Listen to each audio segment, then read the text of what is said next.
It was less than 5 years after the end of the war in Europe when James Beanie met Brian Harris. They had much in common, as both had produced 16mm films at school.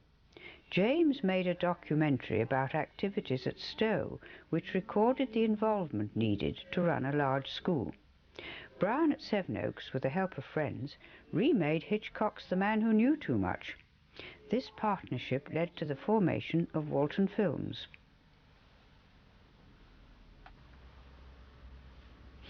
They soon realised the need for an office and a telephone, so 282 Kensington High Street became the home of Walton Films.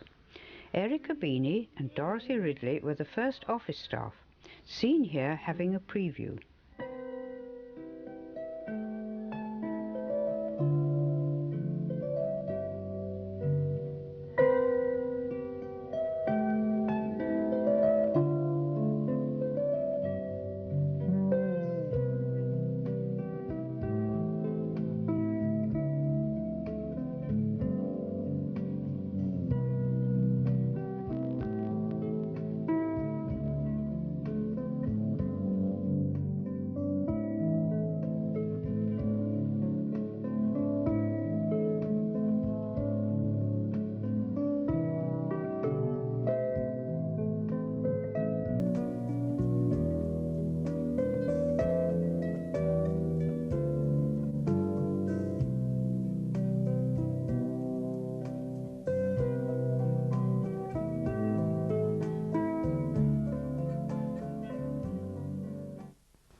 Films and colour slides were the two main products. Comedy films of Lauren Hardy and Charlie Chaplin were good sellers. Well, help me down to the car. Isn't there any other way to help you down? My back's broken carrying you up and down these stairs. That would be like you, to desert a friend in his hour of need. Come on, get a room. I never saw anybody complain as much in my life. Take it easy. Oh! Oh! Oh, be careful!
By now, there was a growing demand for Walton Films to release topical subjects. After several meetings, it was decided the Festival of Britain in May 1951 was a golden opportunity for James and Brian to produce their first major production. James was filming from the roof of an office overlooking St. Paul's, Brian shooting from among the crowds.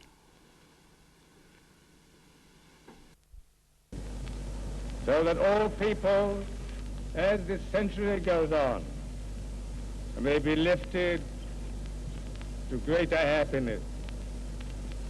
I declare the Festival of Britain open and wish it a universal success.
As a contrast to the Festival of Britain, Walton released a series of glamour films.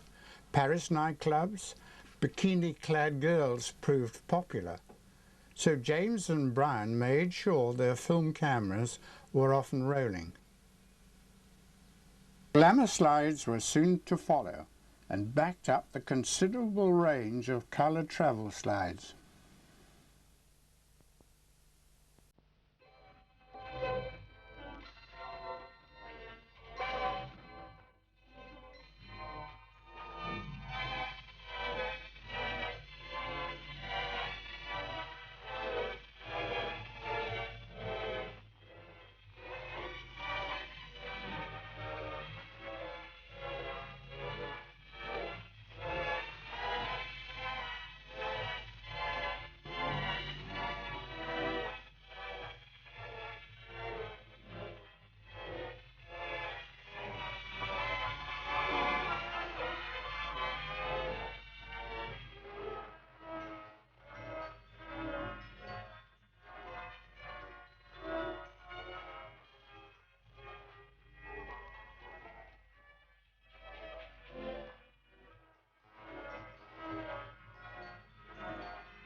Batascope were the main company supplying films in 9.5mm.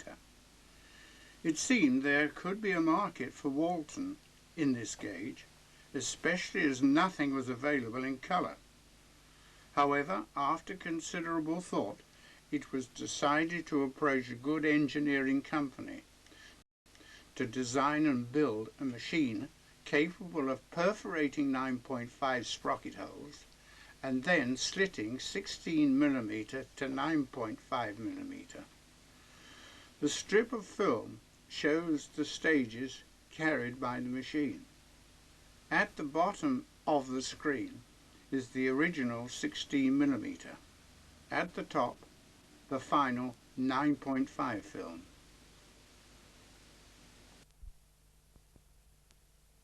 Of Coronation Day, 2nd of June 1953. The coronation took a year to plan. Teams of architects designed decorations for the processional way.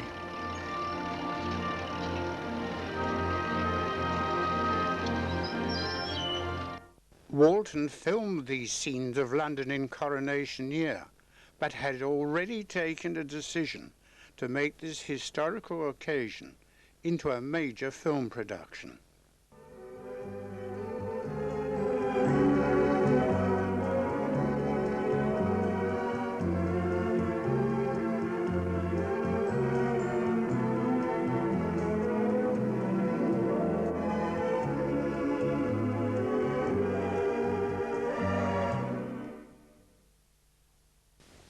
Ten camera positions in vital areas were negotiated at a considerable cost.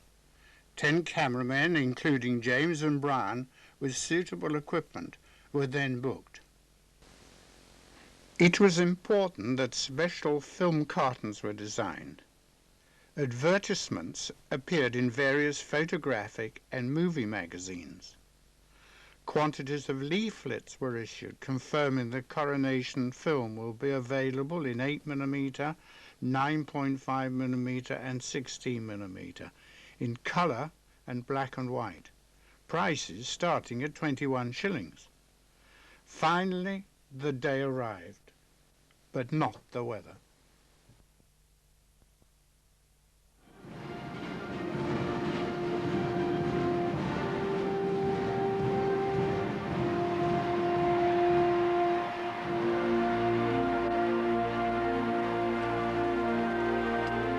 June the 2nd, 1953, the coronation. The most solemn ceremony of all, the day Elizabeth II was crowned Queen.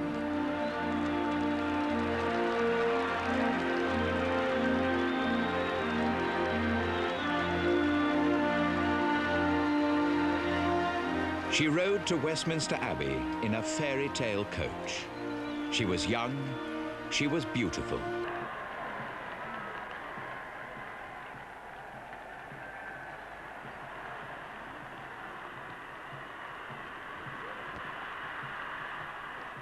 So the Queen has started on her way down the Mall, past Trafalgar Square, to move along the Thames embankment to Westminster.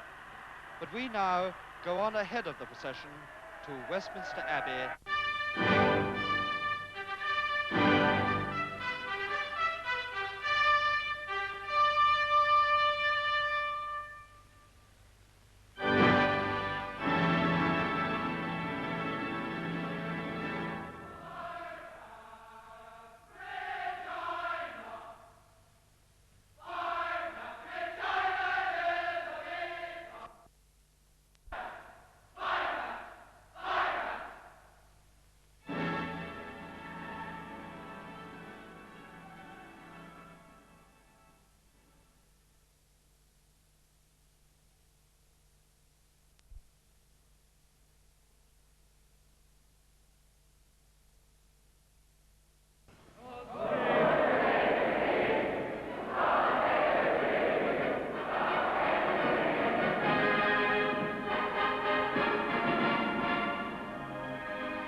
So, as the cheers go ringing through Parliament Square and up Whitehall, from the greatest crowds assembled all up the route, wishing Her Majesty a long and prosperous reign, the Queen sets forth on her 5-mile drive back to Buckingham Palace, to be greeted on every side by her subjects for the first time after her coronation.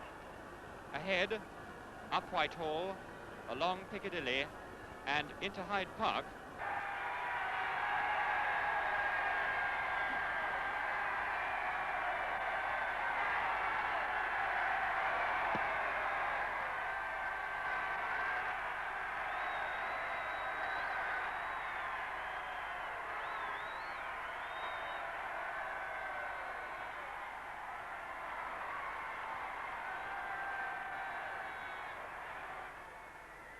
And so the coach goes down its way to Oxford Street.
the first wing of Meteor jet fighters coming over at 350 miles an hour at about 1,000 feet.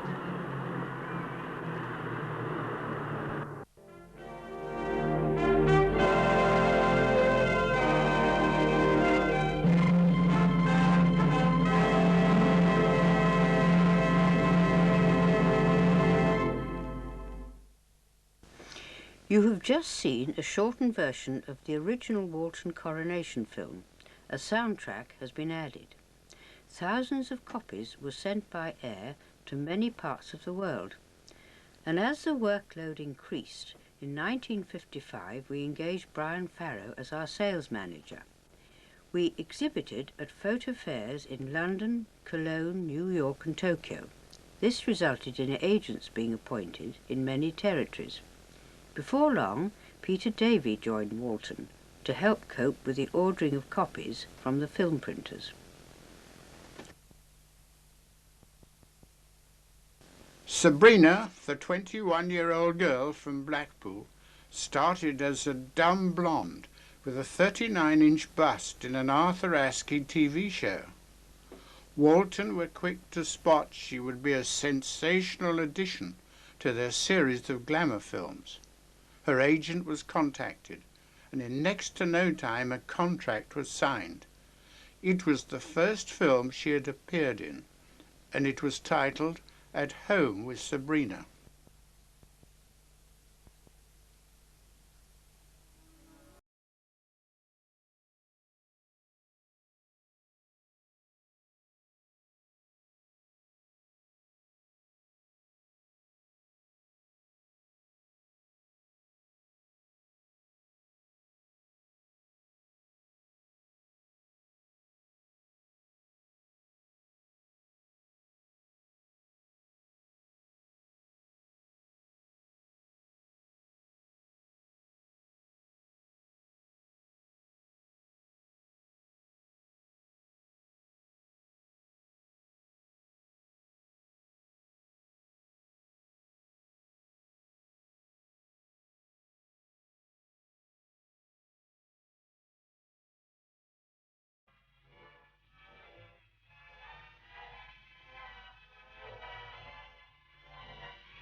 To be master in my house. To be a master. 'Cause the man who's the mouse is disaster as a spy. She wants a husband who is 7'3". I want a man, not a flea. Not a flea. To prepare my destiny. Who will prepare her 'Cause the man who's a flea couldn't share my nest with me. There'll be a cuckoo in the nest of the tree. I like a tan of a bronze Apollo with the muscles I can see.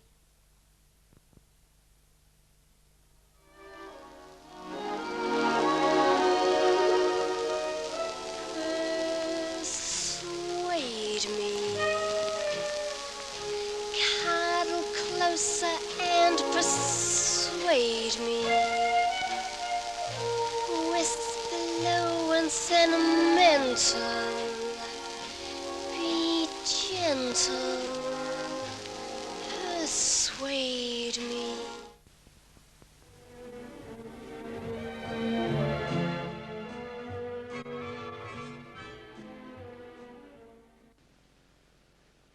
The first of the many exhibitions Walton attended was at Olympia in 1958.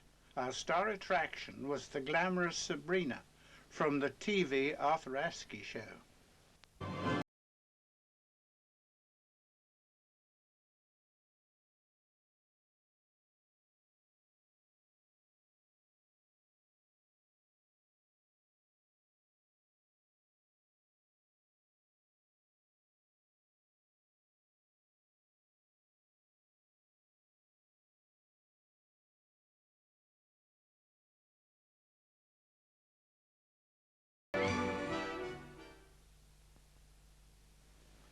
In 1963, again at Olympia, Walton promoted TV's popular Fireball XL5 puppet films. The producers kindly allowed us to exhibit on our stand the actual puppets, Steve and Venus, as well as the famous spaceship XL5.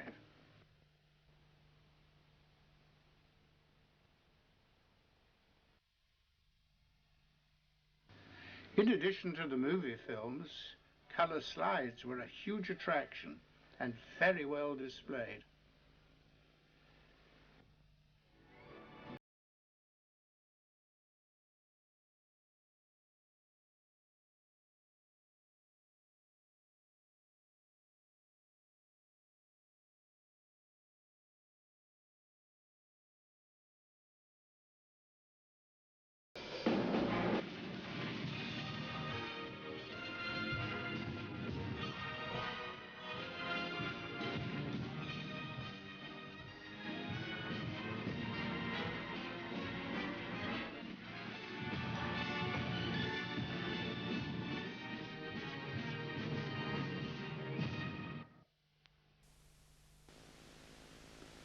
By 1965, we were exhibiting in Germany at the vast Photokina in Cologne.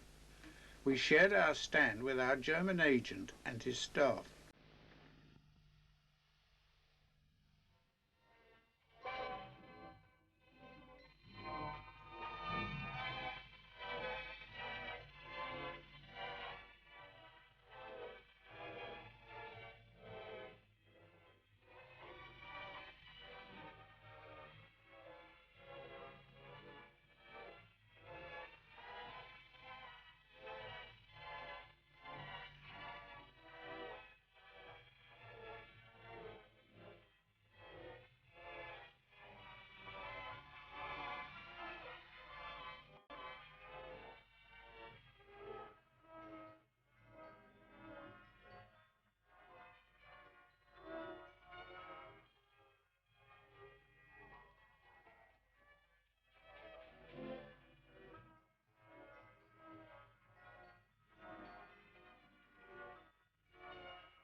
Our New York exhibition started well, with a brief visit to our stand by the British ambassador, John Freeman. Walton's final exhibition was in Tokyo in 1976.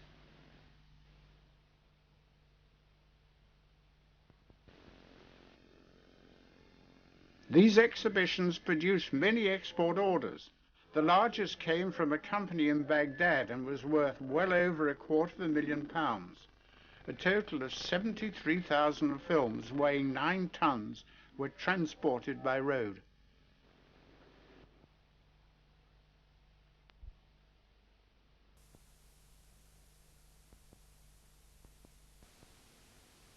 Available from Walton was one of the news highlights of 1966.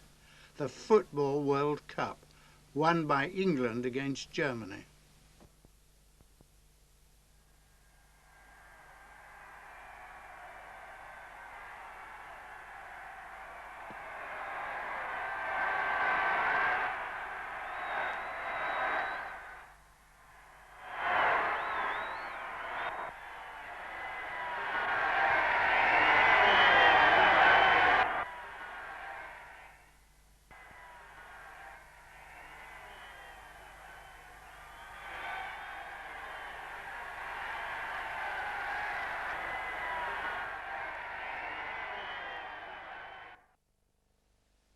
Making the World Cup available on home movies caused many customers to become Walton film collectors. About the same time, we were informed by our dealers that customers were requesting a wider range of titles and stars. Here are some of the new additions.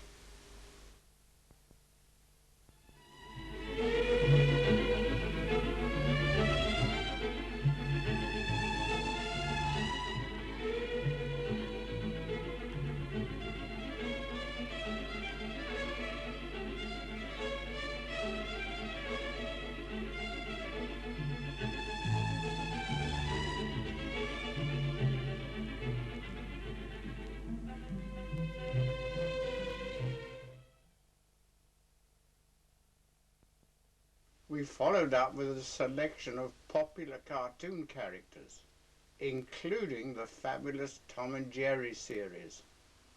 Walton were the first company in the world offering Tom and Jerry for sale on home movies.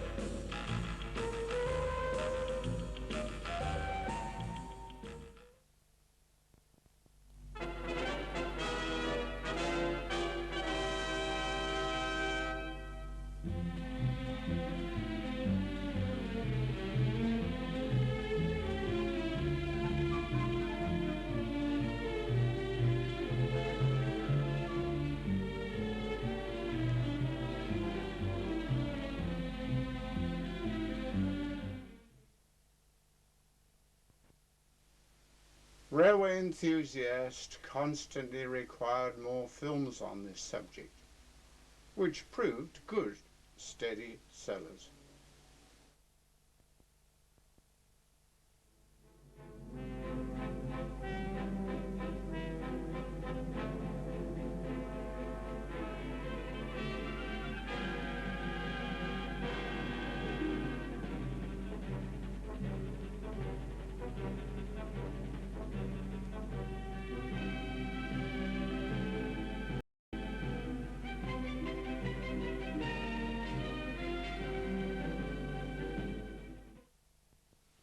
The home movie market was growing, and with it a demand for full-length feature films in black and white and colour.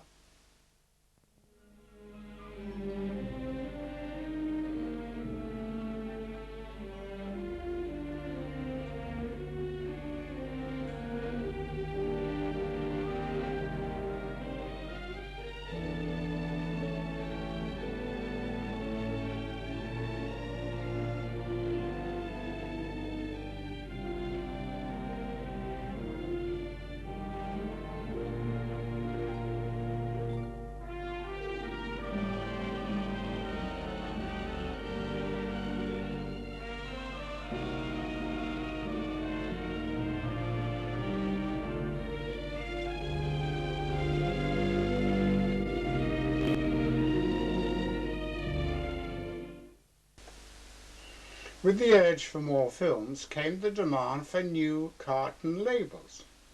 I gathered an assortment of advertisements in a scrapbook to help me create ideas, plus various unique styles of lettering. Dozens and dozens of eye-catching labels were needed. They had to cover film gauges at 16mm, 9.5, 8 and Super 8.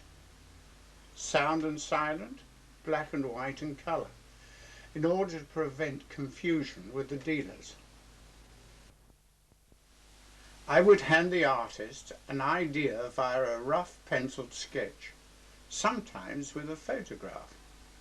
He would come back with a detailed drawing in colour for our approval before making his final artwork.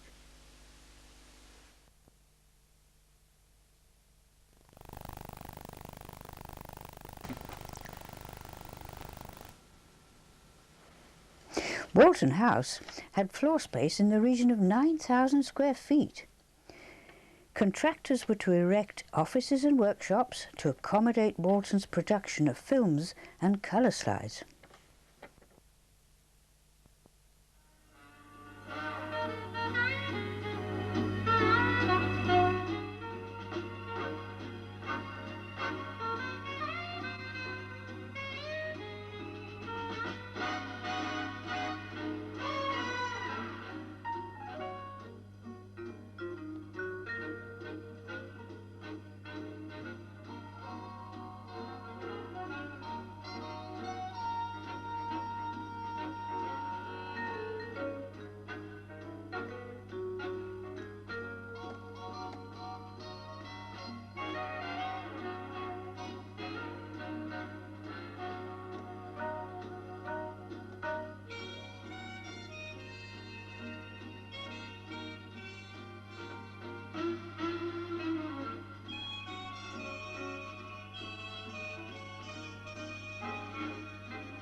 Walton Films was started by James Beanie on the 1st of May 1948, and for the first few years was run from Walton-on-Thames.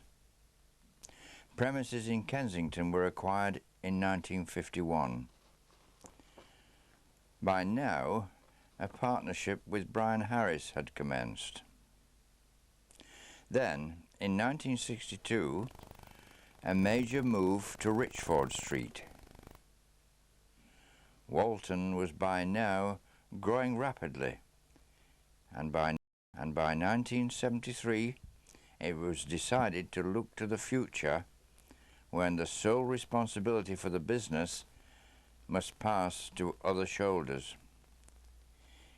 In fact, negotiations were well advanced with a company by the name of Studio Film Laboratories Limited, part of Dorney Day. In May 1973, the acquisition of Walton Sound and Film Services was revealed. The next decade saw Walton selling not only more films, but joining the video explosion. Walton Video and Supervision were two new names to boost their video market. The sales force was also greatly enlarged.